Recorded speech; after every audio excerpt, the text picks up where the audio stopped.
Hello all, आप सब लोगों का स्वागत है सिविल स्टैप हिमाचल के यूट्यूब चैनल पे। तो आज हमारा हिमाचल प्रदेश इकोनॉमिक सर्वे 2025-26 का ये तीसरा वीडियो है और इसमें हम लोग चैप्टर 3 के बारे में डिस्कशन करेंगे। अगर चैप्टर 3 को जल्दी से मैं एक आप लोगों को ओवरव्यू दूं तो आप ऐसा मानिए कि जो चैप्टर 3 है उसमें हिमाचल प्रदेश का जो लास्ट ईयर का बजट है उससे संबंधित जानकारी दी गई है। देखिए, जो बजट है वो हमारे एडवांस्ड एस्टिमेट्स होते हैं। जैसे अभी हम लोगों ने देखा कि हिमाचल प्रदेश का बजट जो है वो प्रदेश के मुख्यमंत्री के द्वारा जो है वो सदन में पेश किया गया। तो जो बजट है दैट इज फॉर 26-27 यानी कि आने वाले साल के लिए है, जिसकी शुरुआत 1 अप्रैल से हो चुकी है। लेकिन जो सर्वे है दैट इज फॉर 25-26 ये पिछले साल की जो हमारी इकोनॉमिक परफॉर्मेंस है उसके ऊपर आधारित है। लेकिन जो चैप्टर 3 है वो लास्ट ईयर जो बजट सरकार के द्वारा पेश किया गया था ये उसके ऊपर आधारित रहता है। तो अगर उसमें कुछ भी चेंजेस करने होते हैं तो इकोनॉमिक सर्वे जो है उसमें उसकी जो अपडेशन है वो आ जाती है। मेनली यहाँ पे बजटरी एस्टिमेट्स यानी कि लास्ट ईयर के जो एस्टिमेट्स हैं उन्हीं से ही या वही डाटा जो है वो हम लोगों को देखने को मिलता है। लेकिन जैसे जैसे हम लोग पिछले सालों में जाएंगे यानी कि 23-24 में जाएंगे, 24-25 में जाएंगे, 22-23 में जाएंगे, तो वहां पे जब हम लोगों को प्रॉपर एडजस्टमेंट्स या प्रॉपर रिविजन्स जो है वो देखने को मिलते हैं। क्योंकि बजट एस्टिमेशन है कि हमारा इतना एक्सपेंडिचर, इतना रिसीट्स एग्जैक्टली कितना है वो हम लोगों को आने वाले सर्वे के अंदर पता चलता है। लेकिन जब हम लोग आज थर्ड चैप्टर की बात करेंगे तो यहां पे आप लोगों ने कंफ्यूज नहीं करना है जो इस साल का बजट है। तो आपने जो बजट है उसको भी करना है। हालांकि हमारे एग्जाम के लिए जिस तरह से पैटर्न देखा गया है वहां पे सर्वे ज्यादा इंपॉर्टेंट है, सर्वे ज्यादा रेलेवेंट है। लेकिन अगेन बजट के ऊपर भी अगर कोई स्कीम्स आई हैं तो उसके ऊपर भी प्रश्न सवाल जो है वो पूछे जा सकते हैं। और बजट में हम लोगों ने देखा था कि लास्ट ईयर या लास्ट टाइम जब एनटी या एलाइड का एग्जाम रहा था तो वहां पे जो है वो बजट से प्रश्न पूछे गए थे। लेकिन एचएस स्पेसिफिकली अगर हम बात करें, इन जनरल अगर हम बात करें तो इकोनॉमिक सर्वे जो है that is the most important document. तो आज हम लोग 25-26 के अंदर आया हुआ जो बजट है उससे संबंधित कुछ जानकारी देखेंगे। इससे पहले हम लोग आगे बढ़े, जल्दी से मैं एक क्विक रिवीजन करवा देता हूं यानी कि हमने इस स्पेसिफिक चैप्टर के अंदर क्या क्या देखना है। देखिए, नॉर्मली हम लोग ये कहते हैं कि सर्वे जो है वो आप लोग तभी पढ़ोगे, सर्वे जो है वो आप लोग तभी रीड करोगे जब आपको इकोनॉमी की बेसिक अंडरस्टैंडिंग रहेगी। क्लियर? तो यही कारण है यहाँ पे एक जल्दी से जो आने वाला हमारा आज का जो लेक्चर है उसमें किन किन इंपॉर्टेंट कीवर्ड्स या किन किन इंपॉर्टेंट कॉन्सेप्ट्स के बारे में हम लोगों को पता होना चाहिए, उनकी जानकारी जो है वो एक बार जल्दी से देख लेते हैं। क्लियर? तो देखिए, जब भी हम लोग बजट की बात करते हैं, जब भी हम लोग बजट की बात करते हैं तो बजट में मेनली दो इंपॉर्टेंट एरियाज, दो इंपॉर्टेंट एस्पेक्ट्स के ऊपर ध्यान दिया जाता है। एक हमारा रहता है कि हमारी इनकम यानी कि हमारे प्रदेश की रिसीट्स कितनी है, और उसके साथ साथ हम लोग कहां पे खर्चा करने जा रहे हैं यानी कि एक्सपेंडिचर कहां होगा। तो जब कहते हैं जी इस बार इतने 1,000 करोड़ का बजट है तो इसका मतलब है कि इतने इस साल सरकार इतना खर्चा करने जा रही है, इतना एक्सपेंडिचर करने जा रही है। अगर इसको मैं थोड़ा सा और बेटर लैंग्वेज यहां पे यूज करूं तो यहां पे मैं यूज कर सकता हूं दैट इज फिस्कल प्रोफाइल। तो जब हम लोग किसी भी राज्य की, किसी भी स्टेट की फिस्कल प्रोफाइल देखते हैं तो उसमें मेनली तीन चीजों को देखा जाता है। रिसीट्स को देखा जाता है, एक्सपेंडिचर को देखा जाता है, और एक बहुत ही इंपॉर्टेंट हिस्सा है दैट इज डेट यानी कि उधार, उसको देखा जाता है। और आजकल हम लोग या हमेशा हम लोग सुनते रहते हैं कि हिमाचल प्रदेश का जो उधार है, हिमाचल प्रदेश का जो डेट है वो हमें इंक्रीज होता हुआ देखने को मिल रहा है। क्लियर? हालांकि डेट जो है वो भी इन्हीं का ही हिस्सा रहता है, क्लियर, रिसीट्स का ही हिस्सा होता है। लेकिन with the passage of time क्योंकि डेट हम लोग नहीं उतार पाते तो वो पाइलअप होता जाता है जैसे जैसे आगे समय बढ़ता जाता है। क्लियर? लेकिन मेनली जब भी हम किसी साल का बजट देखते हैं तो उसमें हम लोग देखते हैं कि इस साल कितना रिसीट्स आएंगे, कितना पैसा आएगा, और इस साल जो हम लोगों ने कितना खर्चा करना है। जब हम लोग रिसीट्स की बात करते हैं तो रिसीट्स में दो तरह की रिसीट्स आती हैं, that is your revenue receipts, और दूसरी रहती हैं that is your capital receipts. Clear? Similarly जब हम लोग एक्सपेंडिचर की बात करते हैं तो एक्सपेंडिचर में भी revenue expenditure and capital expenditure. देखिए, जैसे जैसे इस चैप्टर में हम लोग आगे बढ़ेंगे और ज्यादा डिटेल में हम लोग रिसीट्स एंड एक्सपेंडिचर्स के बारे में जो वो डिस्कशन करेंगे। अभी एक जनरल सा ओवरव्यू दे देता हूं। देखिए, जब हम लोग रिसीट्स की बात करते हैं तो यानी कि सरकार को पैसा कहां से आ रहा है, इनकम कहां से आ रही है। तो सरकार को जो पैसा आता है वो दो रिसीट्स में आता है, या तो रेवेन्यू में आएगा या तो कैपिटल में आएगा। रेवेन्यू में किस तरह का पैसा आता है? देखिए, रेवेन्यू रिसीट्स में वो पैसा आता है जिसमें सरकार किसी भी तरह की लाइबिलिटी क्रिएट नहीं कर रही होती है, यानी कि सरकार के ऊपर कोई उधार नहीं चढ़ रहा होता है। वो एक ऐसा पैसा होता है जो सरकार का ही पैसा है। जैसे उदाहरण के तौर पे सरकार के द्वारा जो टैक्सेस कलेक्ट किए जाते हैं, अब वो जो टैक्सेस हैं वो कौन से हैं? वो स्टेट टैक्सेस हैं यानी कि हिमाचल प्रदेश की सरकार के द्वारा लगाए जा रहे हैं, या वो सेंटर का शेयर है यानी कि सेंटर ने हिमाचल प्रदेश की जो सरकार है उसका टैक्सेशन में जो हिस्सा है वो राज्य सरकार को दिया। तो जब हम लोग टैक्सेस की बात करते हैं, चाहे वो सेंटर शेयर है या फिर वो स्टेट के खुद के टैक्सेस हैं, वो रेवेन्यू रिसीट्स का हिस्सा है, क्योंकि वो किसी भी तरह की कोई लाइबिलिटी क्रिएट नहीं कर रही है। पैसा किसका है? ये राज्य का ही पैसा है। क्लियर?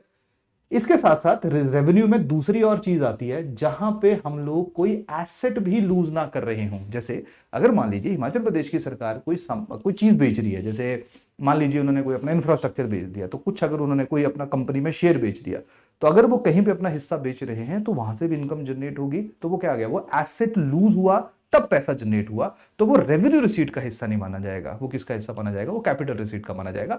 लेकिन अभी हम लोग रेवेन्यू रिसीट्स को डिस्कस कर रहे हैं, तो वापिस आते हैं।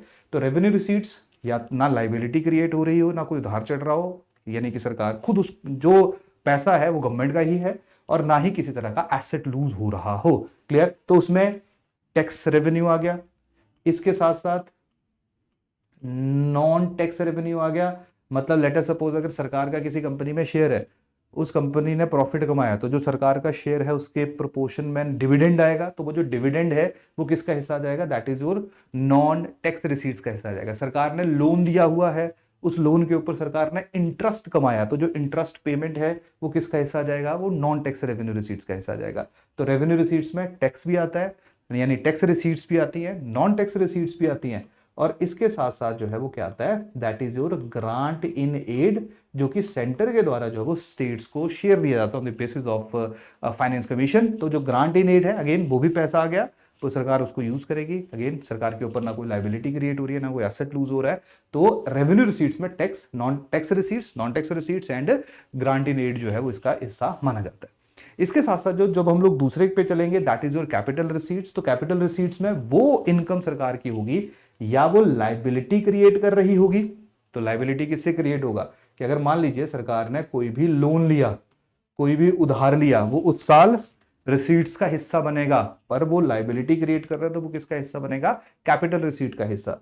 या सरकार जो है वो कोई एसेट लूज कर रही है। एसेट लूज करने का मतलब सरकार ने किसी कंपनी को बेच दिया, कोई इंफ्रास्ट्रक्चर सेल कर दिया, और उससे जो पैसा आया यानी डिसइन्वेस्टमेंट कर दी, उससे जो पैसा आया वो किसका हिस्सा माना जाएगा? That is your capital receipts का हिस्सा माना जाएगा। क्लियर? तो इस तरह से रेवेन्यू एंड कैपिटल रिसीट जो दो हिस्से रहते हैं। मेनली जो रेवेन्यू रिसीट्स है इसका शेयर मैक्सिमम होता है, हाईएस्ट शेयर जो इसका रहता है। बाकी एग्जैक्ट डाटा क्या है वो थोड़ी देर में हम लोग देख लेंगे। सिमिलरली जब हम लोग एक्सपेंडिचर की बात करते हैं, तो एक्सपेंडिचर में एक है रेवेन्यू एक्सपेंडिचर, एक है कैपिटल एक्सपेंडिचर। देखिए, जो रेवेन्यू एक्सपेंडिचर है, अब जब सरकार खर्चा कर रही है, तो खर्चा करते हुए क्या सरकार कोई नया एसेट बना रही है, या वो लायबिलिटी रिड्यूस कर रही है या नहीं कर रही है, इसके बेसिस के ऊपर डिसाइड किया जाता है कि वो किस खर्चे का हिस्सा माना जाएगा। वो रेवेन्यू का माना जाएगा या कैपिटल का माना जाएगा। तो रेवेन्यू में आप ऐसा मानिए, रेवेन्यू में ना ही लायबिलिटी कम हो रही है, ना ही एसेट क्रिएट हो रहा है, यानी कि कोई भी कंस्ट्रक्टिव काम नहीं हो रहा, ना उधार कम हो रहा है, ना ही सरकार कोई नया एसेट बना रही है। तो वो जो खर्चा है वो किसका हिस्सा बनेगा? वो रेवेन्यू रिसीट्स का, रेवेन्यू एक्सपेंडिचर का हिस्सा बनेगा। यानी कि मान लीजिए सैलरीज हैं, पेंशन हैं, सब्सिडीज हैं, ये सारे का सारा जो वो किसका पार्ट माना जाता है? वो रेवेन्यू एक्सपेंडिचर का हिस्सा माना जाता है। ऑन कॉन्ट्ररी कैपिटल एक्सपेंडिचर क्या होता है? जहां पे या तो सरकार लायबिलिटी कम कर रही है, यानी कि लोन वापस कर रही है, या सरकार के द्वारा जो वो एसेट क्रिएट किया जा रहा है, नया एसेट बनाया जा रहा है, तो वो जो खर्चा होगा वो क्या होगा? कैपिटल एक्सपेंडिचर होगा। तो हमेशा कोशिश ये रहती है कि कैपिटल एक्सपेंडिचर ज्यादा हो, बेटर है, क्योंकि उससे लाइबिलिटी भी कम हो रही होती है और एसेट भी क्रिएट हो रहा होता है। बट रियलिटी में जो है वो हम लोगों को जो रेवेन्यू एक्सपेंडिचर वो ज्यादा देखने को मिलता है, क्योंकि जो सैलरीज हैं, सब्सिडीज हैं या पेंशन है, उनका बर्डन सरकार के ऊपर बहुत ज्यादा रहता है। तो ये बेसिकली सालाना है कि कितना रेवेन्यू है, कितना एक्सपेंडिचर है, डेट उस साल कितना है, और ओवरऑल अभी तक कितना उधार जो है वो हमारे प्रदेश के ऊपर हो चुका है, हमारी जीडीपी का कितना परसेंट हिस्सा जो है वो हमारा डेट है, यानी कि हमारी सरकार के ऊपर उधार है। तो इसके बारे में ये सारी की सारी जानकारी जो हम लोग यहाँ पे देखेंगे। इसके साथ साथ हम लोगों को डेफिसिट्स भी पता चलते हैं। डेफिसिट का मतलब है वित्तीय घाटा। डेफिसिट बेसिकली जब एक्सपेंडिचर आपका एक्सीड करता है किसको? रिसीट्स को, और नॉर्मली एक्सपेंडिचर हमेशा ही हमारा रिसीट्स को एक्सीड करता है, तो वो डेफिसिट कॉज करता है। चाहे वो फिर रेवेन्यू डेफिसिट है या फिजिकल डेफिसिट है, मेनली जो हम लोग कंसीडर करते हैं दैट इज और फिजिकल डेफिसिट, जो हमारे लिए थोड़ा सा महत्वपूर्ण है, हमारे लिए थोड़ा सा इंपॉर्टेंट है। क्लियर हो गया बात यहाँ पे? डन। तो यही 3-4 जानकारियां जो है आप लोगों को इस स्पेसिफिक चैप्टर के अंदर देखने को मिलेंगी। तो चलिए एक बार चलते हैं, ये आ गया देखिए चैप्टर 3 है, दैट इज हेडिंग है fiscal profile of Himachal Pradesh. तो अभी थोड़ी देर पहले मैंने आपको बताया जो फिस्कल प्रोफाइल है उसमें क्या रहेगा, रिसीट्स रहेंगी, एक्सपेंडिचर रहेगा और तीसरा हिस्सा क्या रहेगा, डेट रहेगा। अब रिसीट्स की जब हम लोग बात करेंगे, रिसीट्स दो हिस्सों में विभाजित हैं, revenue receipts and capital receipts. अब हम लोग रेवेन्यू रिसीट्स की अगर बात करें सबसे पहले, तो रेवेन्यू रिसीट्स मैंने बताया था कि ये वो वाला पैसा सरकार के पास है जो ना लाइबिलिटी क्रिएट कर रहा है, ना ही एसेट कोई हमारा लॉस हो रहा है। तो ये सबसे ज्यादा हिस्सा इसका ही रहता है रिसीट्स की जब हम बात करते हैं। तो 2025-26 की बात है, 42,343 करोड़ रुपीस जो है वो हमारा टोटल रिसीट्स था, और टोटल जीडीपी का कितना परसेंटेज है ये, 16.68%। अब अगर हम लोग रेवेन्यू रिसीट्स में पहले हिस्से की बात करेंगे, फर्स्ट पार्ट की बात करेंगे, that is your tax revenue. तो हमने बात की थी ना, तीन चीजें आएंगी, टैक्स रेवेन्यू आएगा। अब टैक्स रेवेन्यू में भी दो हिस्से हैं, एक स्टेट का कितना परसेंट हिस्सा आ रहा है, यानी स्टेट टैक्सेस से कितना पैसा जनरेट हो रहा है, एंड सेंट्रल शेयर से जो वो कितना पैसा आ रहा है। क्लियर? तो जब हम लोग टैक्स रेवेन्यू की बात करेंगे तो देखिए 2025-26 में जो टोटल हिस्सा है, कितना पैसा आ रहा है, दैट इज 27,907 करोड़ रुपीस। तो देखिए रेवेन्यू रिसीट जो 42,000 करोड़ के आसपास की है, इसका 27,000 करोड़ के आसपास का जो हिस्सा है वो किसका है, वो टैक्स रेवेन्यू का है। तो टैक्स रेवेन्यू सबसे ज्यादा अमाउंट जो है वो होल्ड करता है। अगर हम लोग बात करें किसमें, अगर हम लोग बात करें ओवरऑल रेवेन्यू रिसीट्स के शेयर में, रेवेन्यू रिसीट्स के हिस्से में। क्लियर होगी बात यहां पे? तो सबसे पहले ये आप लोगों ने ध्यान रखना है। अगर हम लोग टैक्स रेवेन्यू के पिछले साल के साथ कंपेयर करें, दैट इज 24-25 के साथ कंपेयर करें, तो टोटल कितना आ जाएगा, 24,208 करोड़ रुपीस। क्लियर? 24,208 करोड़ रुपया।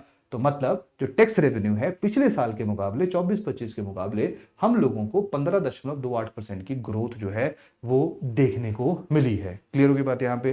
तो टोटल टैक्स रेवेन्यू हमारी हिमाचल प्रदेश की जो जीडीपी है, जीएसडीपी है, उसका कितना परसेंट है, 10.99% है। तो देख लीजिए टोटल रेवेन्यू रिसीट 16.68% है, इसी में से 10% जो है वो हमारा 10.99% जब हमारा गया है, that is your tax receipts. अब हमने टैक्स रेवेन्यू, सॉरी, अब हमने जो है वो बात की थी कि टैक्स रेवेन्यू में जो है वो स्टेट टैक्सेस का कितना शेयर है और सेंट्रल टैक्सेस का कितना शेयर है। तो देखिए जब हम लोग 2024-25 की बात करें, 2000, ये बेसिकली डाटा यहां पे भी दिया हुआ है, यहां पे 24-25 का इस ये वाला टेबल जो हम लोग यहां पे एक बार देख लेते हैं। इसको थोड़ा मैं जूम कर देता हूं अगर थोड़ा सा क्लियर नहीं दिख रहा होगा। हाँ, यस, क्लियर दिख रहा है आप लोगों को?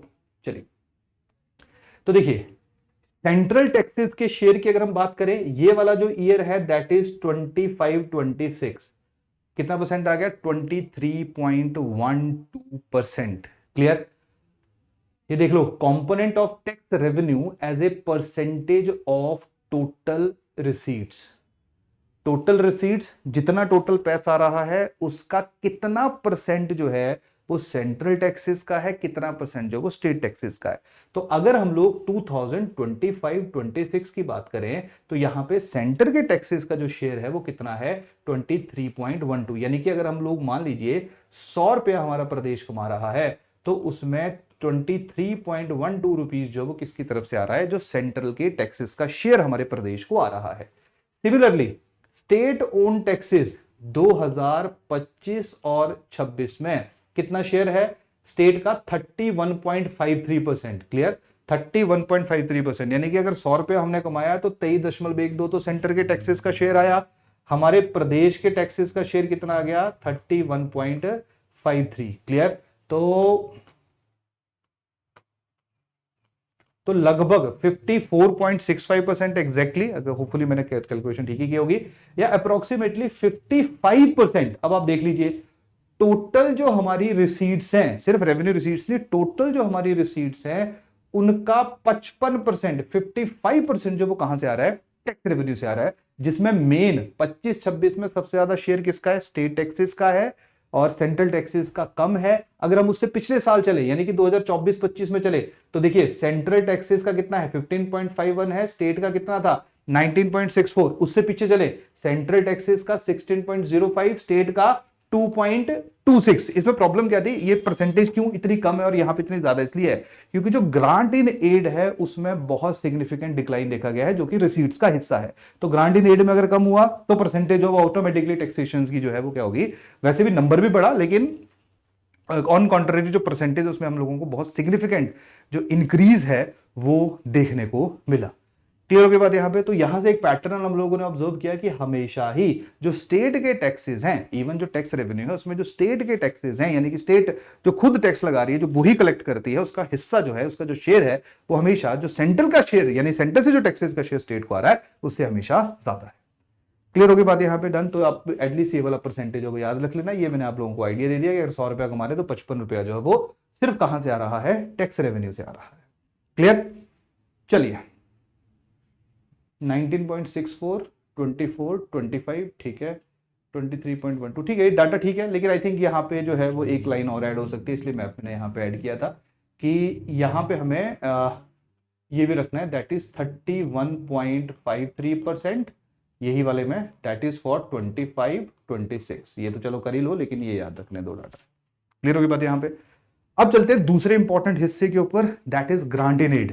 तो ग्रांट इन एड में मैंने बताया डिप आ रहा है, जैसे जैसे समय आगे बढ़ रहा है डिप आ रहा है। डिप देखो कैसे आ रहा है, 2025-26 में 10,243 करोड़ रुपीस, उससे पहले यानी कि 24-25 में 15,266 करोड़। तो क्या है, ग्रांट इन एड में डिक्लाइन ऑब्जर्व किया गया। क्लियर।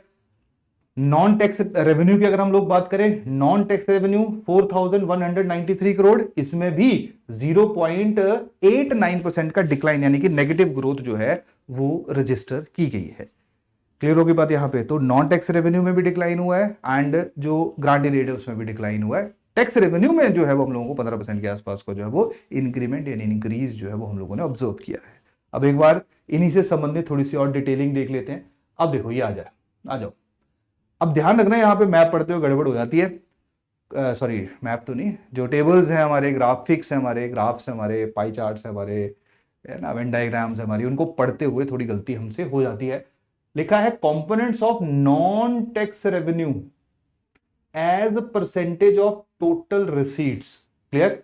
तो टोटल रिसीट्स का कितना हिस्सा, अब नॉन टैक्स रेवेन्यू जो है वो उसके भी अलग अलग पार्ट्स होंगे। जैसे हम लोगों ने एक पार्ट तो डिस्कस किया था, क्या था, इंटरेस्ट रिसीट्स हैं, जो टैक्स दिया उसके जो लोन दिया उसके ऊपर जो इंटरेस्ट की इनकम आ रही है, डिविडेंड्स हैं, ये बाकी जो प्रॉफिट की बुकिंग है। क्लियर। तो जो स्टेट है वो नॉन टैक्स रिसीट से कितना पैसा जो है वो जनरेट कर रहा है। तो अगर मैं इंटरेस्ट आइटम्स रिसीट्स की बात करूंगा तो 2025-26 का डाटा मैं लेता हूं, तो 2025-26 में 0.8% जो है, यानी कि जो हम बात कर रहे थे, अगर टोटल राज्य ने 100 रुपया का रिसीट्स हमारी हैं, कैपिटल है, रेवेन्यू है, तो उनमें से 0.8% जो है वो कहां से आ रही है, इंटरेस्ट से आ रही है, डिविडेंड से आ रही है, या राज्य को जो प्रॉफिट हो रहा है वहां से आ रही है। नेक्स्ट आ जाएगा that is your economic services, social services and general services. Clear. जैसे सोशल सर्विसेज फॉर एग्जांपल मान लीजिए एजुकेशन इंस्टीट्यूशन है, कोई स्कूल है, वहां पे फीस बड़ी कम होती है, लेकिन है ना वहां से जो भी पैसा जनरेट हो रहा है। इकोनॉमिक सर्विसेज की बात अगर हम लोग कर लें तो जैसे इंडस्ट्रीज हैं, एग्रीकल्चर है, वहाँ से अगर थोड़ा सा पैसा जो है जनरेट हो रहा है। जनरल सर्विसेज है, कोई पब्लिक एडमिनिस्ट्रेशन से रिलेटेड सर्विसेज है, कोई आप लाइसेंस बना रहे हो, वहाँ से कोई पैसा जो है वो जनरेट हो रहा है, वो भी इनकम ही कंसीडर की जाएगी। क्लियर। लेकिन वो हमारा टैक्स का हिस्सा नहीं होगा, तो वो सारे का सारा जो वो किसका हिस्सा माना जाता है, that is non tax revenue का हिस्सा माना जाता है। तो जब भी हम लोग बात करेंगे तो देखिए सबसे ज्यादा हिस्सा किसका है, 5.7%, दैट इज इकोनॉमिक सर्विसेज का 5.7% आ जाएगा इकोनॉमिक सर्विसेज का। क्लियर। इसके साथ साथ सोशल सर्विसेज का 0.9 एंड जनरल सर्विसेज का 0.8। क्लियर। तो टोटल देखो कितना बन रहा है, 0.8, 5.7, 0.9, 0.8। क्लियर। तो कितना हो गया हमारा,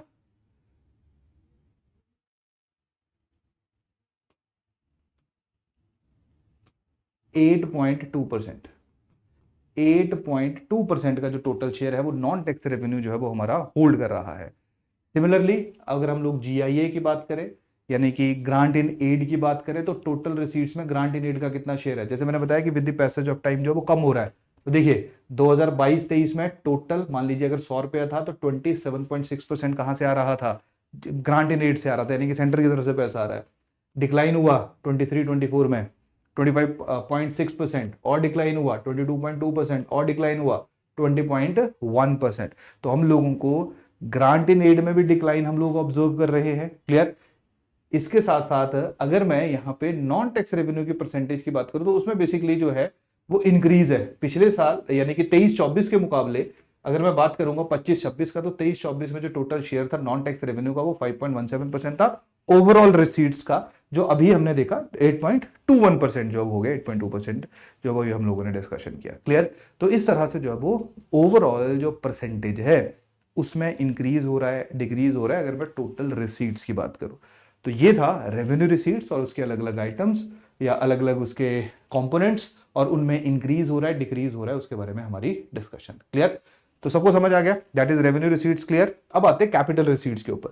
तो कैपिटल रिसीट्स का सीधा सीधा मतलब है या तो वो लाइबिलिटी क्रिएट कर रहा है या आपके एसेट्स जो है वो लूज हो रहे हैं। क्लियर। तो जैसे उदाहरण के तौर के ऊपर सबसे पहले डिसइन्वेस्टमेंट। डिसइन्वेस्टमेंट किसका हिस्सा माना जाएगा?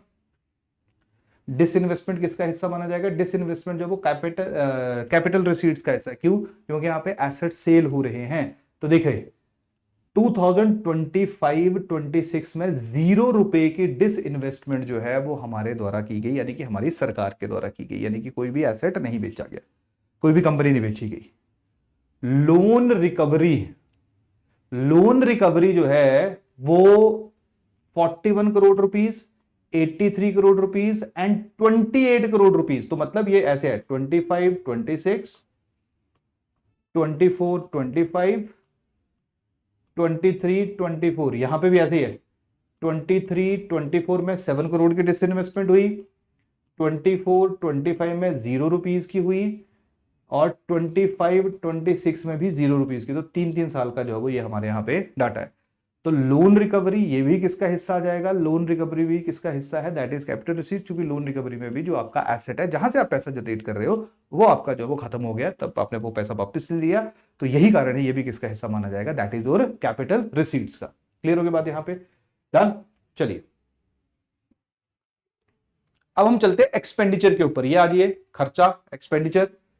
तो एक्सपेंडिचर की जब हम लोग बात करेंगे तो टोटल जो एक्सपेंडिचर था, यानी कि लास्ट ईयर का जो बजट था, दैट इज 58,514 करोड़ रुपीस, 14, तो 58,000 करोड़ के आसपास का जो है हमारा टोटल खर्चा था पिछले साल के लिए। जो टोटल हमारी जीडीपी का कितना हिस्सा है? 23.05%, जिसमें एजुकेशन के ऊपर, ये याद रखेंगे सारे लोग, एजुकेशन के ऊपर 9,787 करोड़ रुपया खर्चा किया गया, और हेल्थ के ऊपर जो प्रपोजल था वो 2,997 करोड़ का एस्टिमेशन, 9,787। ये याद रखो क्योंकि कभी कभी बजट में जब सवाल बनते हैं तो वो सेक्टोरल जो हिस्सा है उसके ऊपर जो हम लोगों को प्रश्न देखने को मिलते हैं।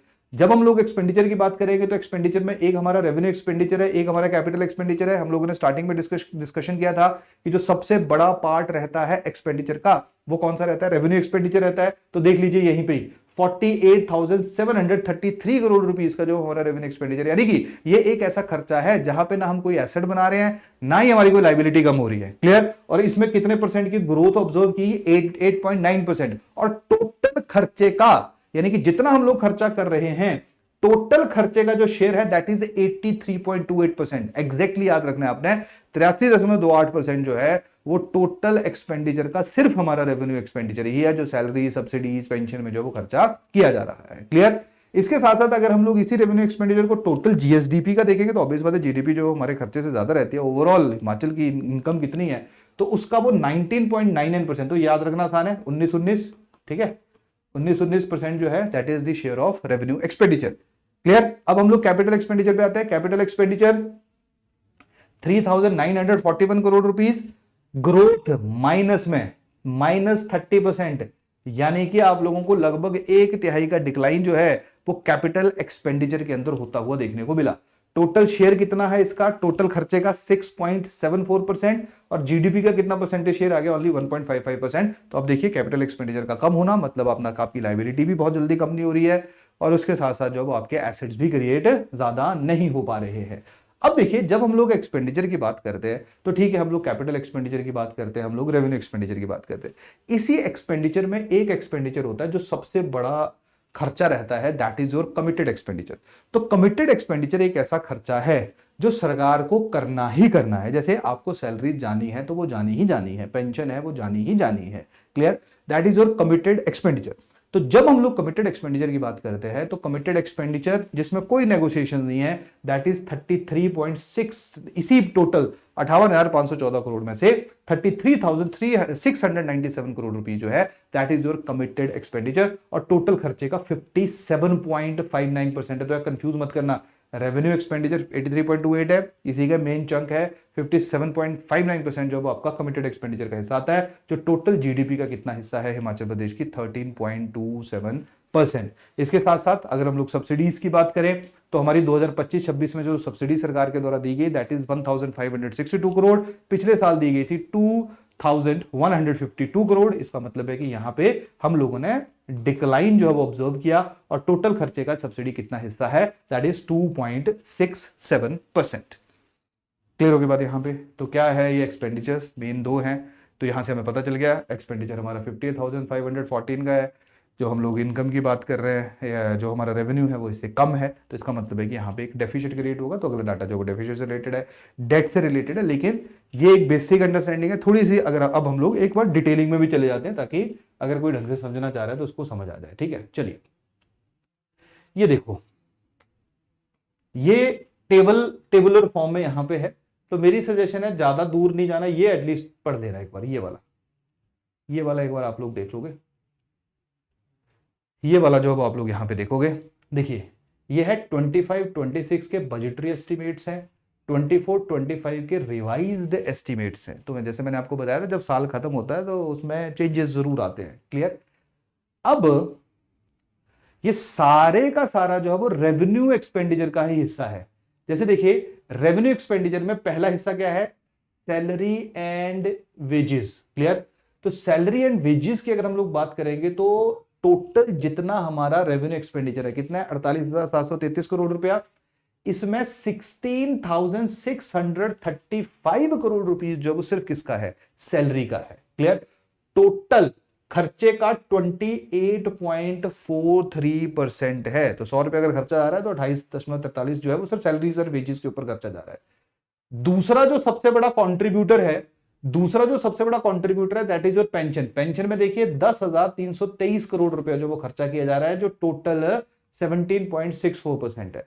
तीसरा जो रेवेन्यू एक्सपेंडिचर का है that is your interest, clear.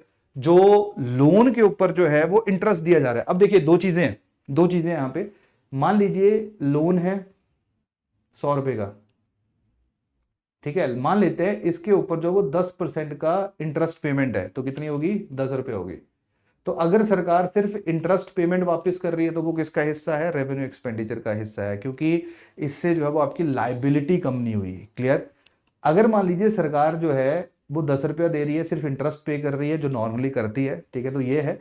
अगर सरकार जो वो इस 100 में से भी 10 रुपये माइनस कर दे रही है तो लोन जब रीपेमेंट हो रही है तो वो किसका हिस्सा आ जाएगा, तो कैपिटल एक्सपेंडिचर का हिस्सा आ जाएगा। तो जब हम लोग इंटरेस्ट की बात करेंगे तो देख लीजिए 6,739 जो पैसा है वो किसका दिया जा रहा है, लोन के ऊपर इंटरेस्ट का दिया जा रहा है, जो टोटल 11.52% है, क्लियर। इसके साथ टोटल एक्सपेंडिचर की अगर हम लोग बात करेंगे, कमिटेड एक्सपेंडिचर 33,697 करोड़ रुपीस, जो टोटल हमारे एक्सपेंडिचर का 57.59% है। थोड़ी देर पहले हम लोगों ने डिस्कस किया, टोटल जीडीपी का 13.27% है। सब्सिडी 1562, जो टोटल जो है वो हमारे एक्सपेंडिचर का 2.67% है, क्लियर। पिछले साल के साथ मुकाबला करेंगे तो यहाँ पे देखिए सैलरी का 16,581 करोड़ रुपीस, तो ऑलमोस्ट जो है वो सेम है। पेंशन का जो है वो 9,346, इस बार 10,000 के आसपास है। इंटरेस्ट का 6,265, इस बार 6700 के आसपास है। इस बार कमिटेड एक्सपेंडिचर 32,000, इस बार जो वो 33 के आसपास है। सब सब्सिडीज 2,152, यहाँ पे जो हम लोगों को डिक्लाइन देखने को मिला, क्लियर। तो अगर हम लोग इस दोनों सालों के डाटा को देखेंगे तो देखिए यहाँ पे जो सैलरीज हैं एंड वेजेस हैं उनमें हम इंक्रीमेंट ऑब्जर्व कर रहे हैं। पेंशन है वहां पे हम लोग इंक्रीमेंट ऑब्जर्व कर रहे हैं। इंटरेस्ट में इंक्रीमेंट ऑब्जर्व कर रहे हैं। कमिटेड एक्सपेंडिचर में इंक्रीमेंट ऑब्जर्व कर रहे हैं। लेकिन जो सब्सिडी है उसमें हम लोग डिक्लाइन ऑब्जर्व कर रहे हैं, ठीक है। तो ऑब्जर्वेशन तो ये है कि बाकी सब में पॉजिटिव है, यानी कि हर चीज खर्चा बढ़ा है हमारा हर एक सेक्शन में, एक्सेप्ट सब्सिडी, सब्सिडी में जो हम लोगों को डिक्लाइन देखने को मिला है। क्लियर होगी बात सब लोगों को यहां पे? डन।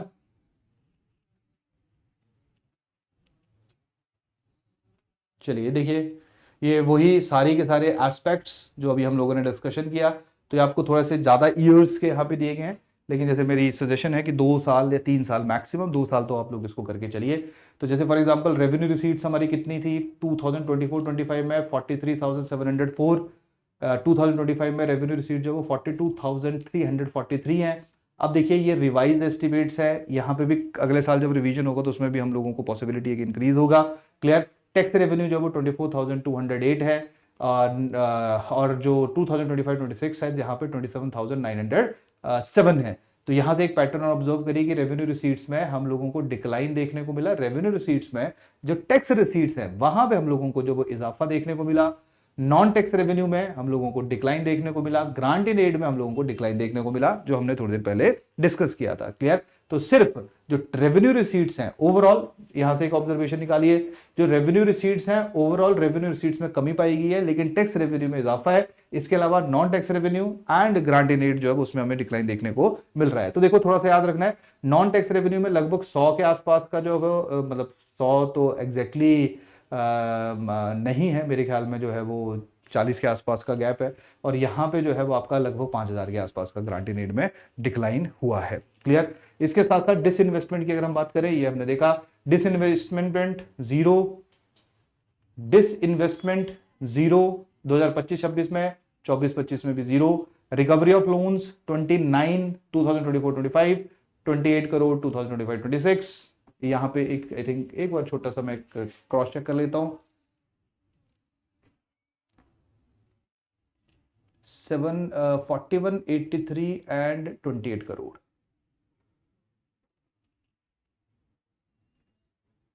ठीक है, यहां पे 4183, ठीक है।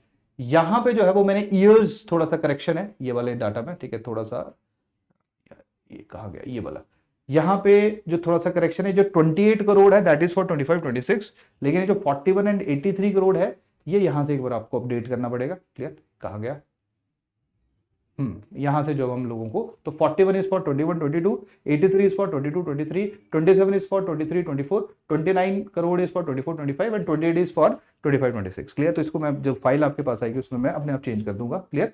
तो लेक्चर में किसी तरह का कंफ्यूजन होपफुली नहीं होना चाहिए। ये आ जाएगा आप लोगों का, देखिए total expenditure done, revenue expenditure 50,190, 48,733 for 2025-26, capital expenditure 8,767 and 2025-26 के लिए ये ठीक है डिक्लाइन है, जैसे मैंने बताया था 30% के आसपास का डिक्लाइन है। तो 8,000 से सीधा जो वो 3,941 करोड़ के आसपास आया। लोन डिसबर्समेंट की अगर हम लोग बात करेंगे 186 करोड़ के लोन डिसबर्स किए गए 24-25 में, लेकिन ये डिक्लाइन हुए 34 crore rupees for 25-26। Interest payments ये हमने डाटा देख लिया, 6,265 करोड़ पहले दिया था, अब बढ़ा के जो वो 6,739 करोड़ रुपए की जो है वो इंटरेस्ट पेमेंट्स हमारे प्रदेश की सरकार के द्वारा की गई। क्लियर। तो ये डाटा वही है, बार बार रिपीट हो रहा है ना। चलिए अब आ जाते हैं डेट के ऊपर, ये सबसे इंपॉर्टेंट डाटा है, this is the most important data, इसके ऊपर आप लोग ध्यान रखोगे। अगर हम लोग डेट की बात करें, this is the most important data जो आप लोग याद रखोगे, आपको वैसे भी मेंस में भी आपकी हेल्प करेगा, वो यही है कि जो डेट टू जीएसडीपी रेशियो है फॉर 23-24 जो डाटा हमारे पास है दैट इज 40.74%, यानी कि अगर पूरे प्रदेश की जितनी जीएसडीपी है उसका 40%, 40.74% जो है वो हमारे ऊपर उधारी है। तो आप लोग देख लीजिए यहां पे, ठीक है। तो टोटल लायबिलिटी जो है वो कितनी है 85,311 करोड़ रुपीस की, जिसमें पब्लिक डेट उधार हमारा 65,957 है, और बाकी जो लायबिलिटीज हैं दैट इज 19,353 करोड़ रुपीस। तो ये परसेंटेज जो आप लोग यहाँ पे ध्यान में रखोगे। फिस्कल डेफिसिट की अगर हम लोग बात करें तो कितना था 25-26 में 10,337.97 करोड़ का डेफिसिट, 24-25 में 15,409.46 करोड़ का डेफिसिट, 23-24 में 11,265 करोड़ का डेफिसिट। अगर हम लोग रेवेन्यू डेफिसिट की बात करेंगे, जहां पे हम लोग रेवेन्यू एक्सपेंडिचर में से रेवेन्यू रिसीट जो उसको माइनस कर देते हैं, तो यहां पे 25-26 का 6,390.07 करोड़ रुपीस। जेंडर बजट की अगर हम बात करें तो देखिए जेंडर बजट का मतलब है कि जहां पे मेनली वुमेन वेलफेयर के ऊपर जो वो कितना खर्चा किया जा रहा है। तो जेंडर बजट की अगर हम लोग बात करेंगे तो ये है 4,07,973 लाख रुपीस, जिसमें कैटेगरी वन में वो वाली स्कीम्स है जो 100% वुमेन के ऊपर ही पैसा खर्चा करती है। कैटेगरी टू में वो स्कीम्स हैं जहां पे वुमेन की परसेंटेज यानी कि वुमेन के साथ साथ बाकी लोगों के ऊपर भी पैसा खर्चा किया जाता है। तो कैटेगरी वन का जो हिस्सा है दैट इज 55,975 लाख रुपीस, ये ध्यान रखना है, डिनोमिनेटर चेंज हो रहा है। एंड कैटेगरी टू की जो स्कीम्स है वहां पे 3,51,997 लाख रुपीस। क्लियर होगी बात यहां पे? तो होपफुली जेंडर ये यहां से समझ आ जाएगा आप लोगों को। ये देखिए, ये है मतलब जेंडर बजटिंग कैटेगरी वन, जहां पे कोई एक डिपार्टमेंट पूरे का पूरा पैसा जो है वो वुमेन के ऊपर ही खर्चा कर रहा है। जैसे जो एससीज, OBCs, minorities and specially abled department है वो 47,243 लाख पड़ना है यहां पे। इतना पैसा जो वो किसके ऊपर खर्चा कर रहा है, 100% पैसा ये जो है वो वुमेन के ऊपर जा रहा है। क्लियर? और वुमेन के साथ साथ यानी कि जहां पे 100% वुमेन के ऊपर ही जा रहा है, ऑब्वियसली वुमेन 50% चंक है तो उन पे जाएगा, तो वुमेन के साथ साथ बाकी लोगों के ऊपर भी खर्चा किया जा रहा है, दैट इज 1,20,267। तो ये सारे अलग अलग जो है वो डिपार्टमेंट हम लोगों को यहाँ पे देखने को मिल रहे हैं। तो अब आप देखिए सबसे ज्यादा खर्चा जो जेंडर बजटिंग है वो सबसे ज्यादा जो है वो एससीज, OBCs, minorities and specially abled है। दूसरे नंबर पे जो है वो रूरल डेवलपमेंट के द्वारा खर्चा किया जा रहा है। तीसरे नंबर पे वुमेन एंड चाइल्ड डेवलपमेंट जो है उसके द्वारा खर्चा किया जा रहा है। तो ये दो डाटा आप लोग याद रखेंगे। क्लियर? मेनली ये याद रखेंगे 4,07,973 lakh rupees, this is your gender budget. Hopefully अब category one and category two के बीच में जो है वो आप लोगों को डिफरेंस क्लियर हो गया होगा। क्लियर होगी बात यहां पे? देखिए ये थोड़ा सा और डिफाइन किया गया है। जैसे अभी हम लोगों ने देखा कि ये लेटेस्ट ही डाटा है हमारे पास, यानी कि 23-24 का डाटा हमारे पास है, तो ईयर ऊपर भी देख लेना, थोड़ा सा ध्यान रखना उसको। तो जब हम लोग पब्लिक डेट की बात करेंगे तो अभी हम लोगों ने देखा 65,957 करोड़ रुपीस का जो है वो पब्लिक डेट है। उसमें इंटरनल डेट जो है वो 61,439 करोड़ रुपीस का है, जो कि हमारी सरकार ने लिया हुआ है। और जो सेंट्रल गवर्नमेंट से आया है दैट इज 4,517 है। Public accounts and other liabilities यानी कि वो पैसा जो सरकार के पास होता है लेकिन वो लोगों का पैसा, तो सरकार ने उसको कभी ना कभी जो वो वापस करना है, दैट इज 19,353। तो टोटल कितना हो गया? 85,311। टोटल हमारी जीडीपी का कितना हिस्सा? 40.74%। यहां से आप देख लीजिए इस बार यानी कि 23-24 में, 23-24 में 40.74 है, उससे पहले 40.01%, उससे पहले 37.35%। तो आप देखिए जैसे जैसे समय आगे बढ़ रहा है, एटलीस्ट 21-22 से लेके 23-24 के बीच में, तो हम लोग एक चीज ऑब्जर्व कर रहे हैं कि जो डेट पोजीशन है हमारे प्रदेश की वो खराब होती जा रही है। ठीक है? यानी कि उधार जो है वो हम लोगों के ऊपर ज्यादा से ज्यादा बढ़ता हुआ, हमें ज्यादा से ज्यादा बढ़ता हुआ देखने को मिल रहा है। अब देखिए यहां पे है इस स्पेसिफिक समय में रिसर्च एंड डेवलपमेंट के ऊपर जो वो काफी खर्चा सरकार करने का प्रयत्न कर रही है, तो उसी से संबंधित इस बजट के अंदर जो है ये एक्सपेंडिचर की इंफॉर्मेशन हम लोगों के साथ साझा की गई। तो अगर हम लोग यहाँ पे बात करेंगे कि रिसर्च एंड डेवलपमेंट एक्सपेंडिचर जो है वो कितना है, हेड वाइज है कि एजुकेशन है, हेल्थ है, लेबर एम्प्लॉयमेंट है, जनरल एडमिनिस्ट्रेशन है, सॉइल एंड वाटर कंजर्वेशन है, तो कितना कितना खर्चा जो है वो किस डिपार्टमेंट के द्वारा जो है वो किया जा रहा है। तो ये देख लीजिए 25-26 की अगर हम बात करें तो सबसे ज्यादा medical and public health 82,434 lakh rupees. Clear? I think lakh ही है डिनोमिनेटर। यस, फर्स्ट ये याद रखेंगे।